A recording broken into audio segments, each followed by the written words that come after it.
And I'm going to show you the difference between plowing and trenching. So we want to be able to control that separately. With all the newer controllers having Wi-Fi connection capability, we didn't want to tear it up and leave them with a bunch of grass seeding to do and soil settling. We've got Abner trying to dig a trench, and it just overwhelmed the house. You couldn't enjoy the architecture of the home. Can you go underneath of a sidewalk?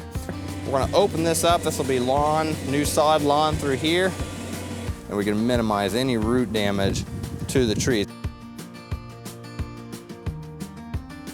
So Jeremy with Care Brothers, give you a quick rundown of this landscape redesign and revamp that we're doing. So this is a client of ours we've worked with in the past, and they reached out to us and wanted to basically refresh the landscaping in the front of their home and the side.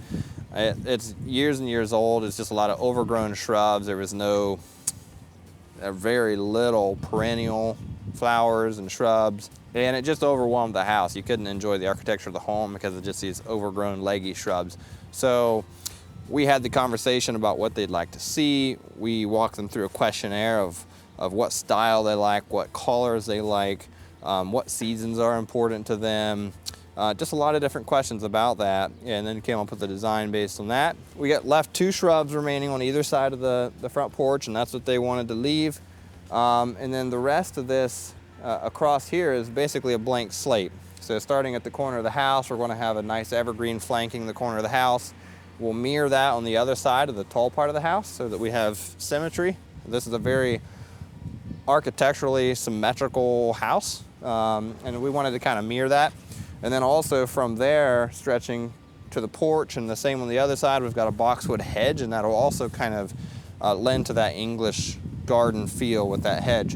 Behind that hedge, then we're going to have some hydrangeas that'll bloom through the summer. And then in front of that, we've got perennials on perennials stacked in there. That's something the homeowner really wanted to see, was a lot more color. We've got red coral bells. We've got one of my favorites, Millennium Allium. It's a perennial allium. It's got a purple globe on it. They've already got some geraniums here, and we're going to keep those. We're going to work with it. So we're really just bringing a lot of life and color to the front, and that's the goal here. Another thing the homeowner wanted to make sure that we preserve is all their lighting. So you'll see we've got lighting wire pulled up, went through and carefully pulled the wire out of the way so we do minimal damage to that. If we do damage it, we'll fix it immediately. One of the things that I wanted to try to keep in mind with this design is how we can complement the architecture of the home. So we'll have a taller evergreen to soften up this corner where we've got a lot of brick, but then we want to step down and complement the windows with some hydrangeas and things that are going to stay lower and not get up above the window. We've got a lilac tree going here on the corner, so that'll give a bit of an offset to the corner. We'll have some roses and some daylilies to complement and finish off the corner here.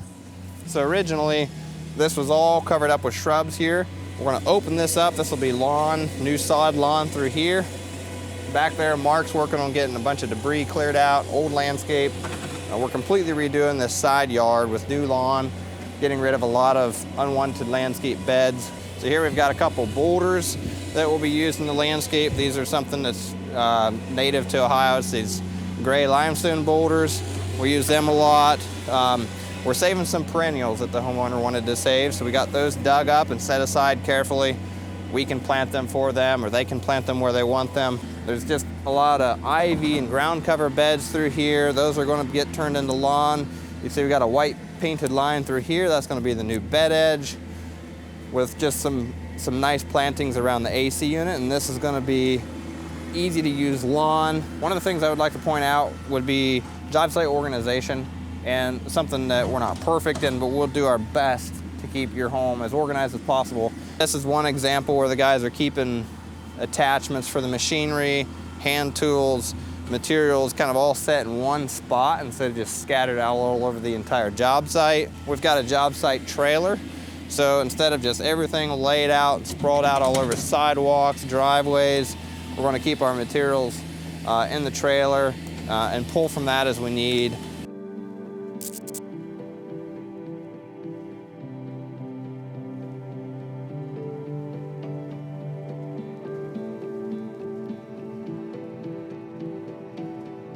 And I'm going to show you the difference between plowing and trenching and why we would do one or the other in what circumstances. So right here, we've got this home in Oakwood with an existing lawn, and we didn't want to tear it up and leave them with a bunch of grass seeding to do and soil settling. So essentially, if you were to trench the entire yard, which can be a bit cheaper, you would have a cut through the lawn that looks about like this, and you would have the soil laid to the side, and then we would put all of our pipes and wire and everything in for the irrigation system, and then that would get backfilled. The problem with that is, with an existing lawn, that has to settle, and that's going to take a few weeks to a few months, and then it's got to be grass seeded or new sod.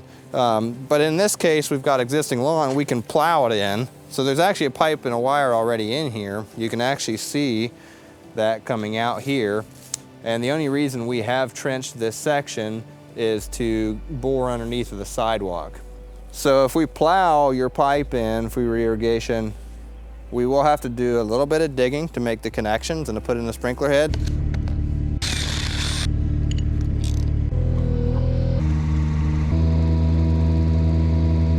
Everything else will look like this. And once it's all said and done, it's hard to tell that we were even there and put in an entire underground irrigation system. If we're in a new construction home and we don't have any sod, it's obviously much faster to just trench everything and open it up. There are advantages to that. You can make sure that there's no rocks in the trench, no rocks that are going to compress on the pipe and cause problems in the future. Plowing, we don't have that advantage. One of the things that we often have a conversation with our clients about is the tree lawn or right-of-way lawn, depends on what you want to call it. And that's between the city sidewalk and the curb at the street. And what we've seen done a lot of times, probably just to cut cost, is to put one sprinkler out of the curb at the street and have that sprinkler shoot across the sidewalk that I'm standing on now to reach the front lawn of the house. There's a couple problems with that. One is, usually the irrigation's running early in the morning, and so there's a risk of somebody jogging or walking the sidewalk and the sprinkler hitting them in the face. We want to avoid that. And so we want to be able to control that separately. So if we can run just this area by itself, that helps us give us more control over what's getting watered, when, and how much. So a couple important pieces on any irrigation system, and this is a residential one, is a backflow preventer and the controller.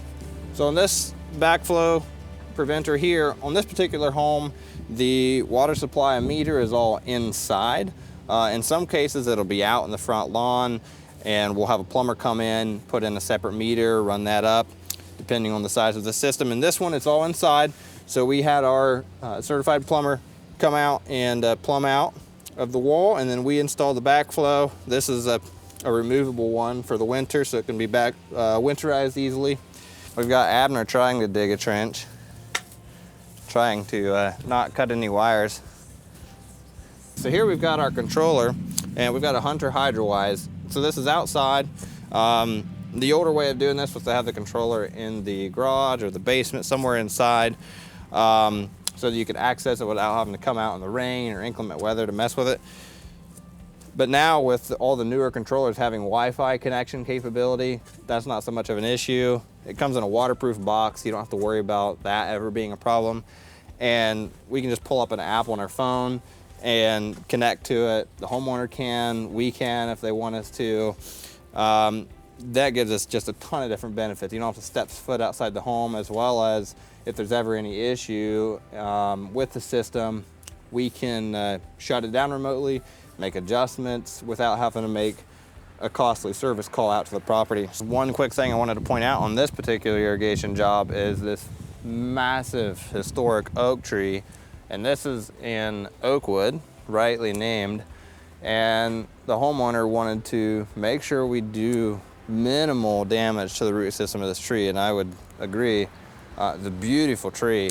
And so what we did with the irrigation design on this property in particular is made sure that everything we're putting into the ground is out around the perimeter as far as possible. So you'll see these blue flags out around the perimeter, but there's nothing up through here. Typically, if there was no tree here, we'd have some sprinkler heads up through here. But with the design, we were able to push everything out to the perimeter and have those sprinkler heads spray up towards the tree, and we can minimize any root damage to the trees. So a question that folks have sometimes is, can you go underneath of a sidewalk? Yeah, absolutely, and it's actually pretty easy. So you'll see here we've got this sod cut and laid aside, and then we dug this trench through here. What we do is we can drop a sleever tool in here. It's just basically a metal rod that a pipe slides over, and we would just drive that under the sidewalk, obviously making sure no utilities are in the way. And once we're through, we can just pull that sleeve tool out, and we have a pipe underneath that we can run our wire through. We can run several pipes through, one for water that we can connect our pipes to, one for running wire through, whatever we need to for that. What we have going on here then is we've got the pipe getting glued together and laid out across the yard.